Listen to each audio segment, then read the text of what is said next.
Hello guys, good evening. Welcome to my YouTube channel guys. Meron lang akong gustong i-share kaya hindi na ako nakaayos-ayos yan. O, tingnan nyo naman. Na high blood ako guys kasi kararating lang yung manugang ko galing sa trabaho. Siyempre alam nyo siya, ang ginagawa niya, yung trabaho niya yung bang gumagawa ng mga sasakyan, yung ano kasi siya ano siya, electrical auto mechanic. Magaling sa gumawa ng mga sasakyan, kahit anong, ang dami niyang suki, grabe. Makarating pa yan sa Kalinga Apayao, sa Tuguegarao, lahat, ang dami ang ano. Tingnan nyo ang binigay nila, yung peking tao na binayaran. Ito, ang binigay niya sa kanya. Ito, ang peking 1,000. Yan. Ganyan ba ang 1,000 na ganyan? Dami kong, ayan, tigay patayo ko. Yan. Meron ba kang ganyan, 1,000? Ang kapal-kapal. Yan, oh, yung number. Ayan, yan. Oh.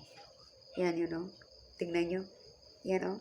Meron ba ganyan? Tapos, peke talaga kasi, pinaano na ito, pinakita dun, nagbayad niya, ibayad niya sana dun sa gasolina. Peke, kuya, yung pera mo, sabi daw nila, kaya yan, pina-scanner niya, peke pa rin. Kaya yung tao daw nagbigay ng peke na 1,000. Ay, Diyos ko, wag mo nang lukuhin yung mga trabahador mo. Kasi naghihirap yung tao na pinagtrabaho niya ng grabe. Grabe yung trabaho niya, yung pagod niya, yan oh. Tingnan nyo naman oh, picturean nyo kung ganyan ba ang tunay na 1,000.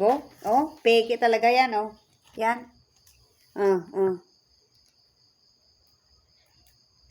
yan, ilang ano na to, makabili na sana ito ng isang gatas sa anak niya, pagkain nila, ulam, wala siyang ano, wala siyang nabili kasi yung pagod niya na maghapon, yan, binigay pa yung isang tao na manloloko ng peke. Tapos, ibabalik daw yung anak ko kasi siyempre, pumunta daw sa gasolinahan, yung pera mo kuya, peke. Kaya bumalik siya doon sa kanila, sabi daw niya, wala akong perang peke. Tignan niyo, sinungaling. Pakasinungaling talaga, grabe.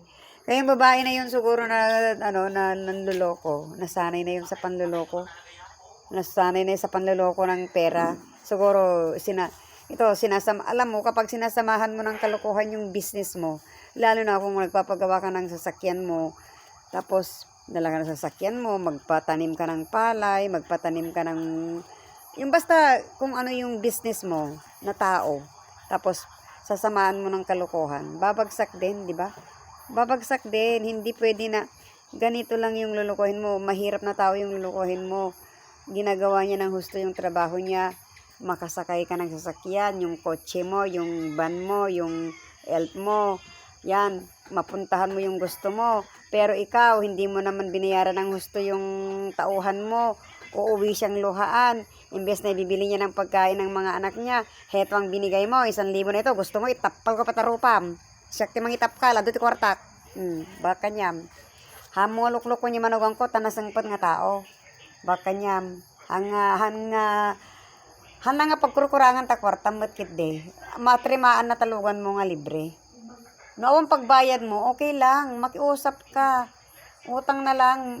Pag may pera na ako, doon ko nababayaran. Huwag mong bigyan ng peke kasi nakakahiya doon sa parang yung utang niya parang ano, parang bata na bibili siya maggasolina, walang ano, hindi yung ibibigay niya ito. Tapos peke pala yung pera niya. Eh kung wala na siyang extra money, paano siya makauwi yung anak ko dito sa bahay nila? Paano siya, imbes na tuwing hapon, darating yan, nasanay na kung mayroon siyang kita, bibili siya ng gatas, ulam ng mga anak niya, pagkain. Eh, paano kung wala siyang extrang pera, di wala na siyang nabili. Kaya ikaw, kung sino ka man na nagbayad nito, hintayin mo din ang karma mo. Wag mo nang ulitin sa ibang tao, kasi mahirap yung magkarma ka. Hintayin mo din. Yan lang ang masishare ko. Kaya, wag naman tayo manloko sa kapwa natin. Hindi naman yan naluloko yung manugang ko kasi maganda naman ang trabaho niya. Pero siya yung nagbigay, manloloko. Ayan.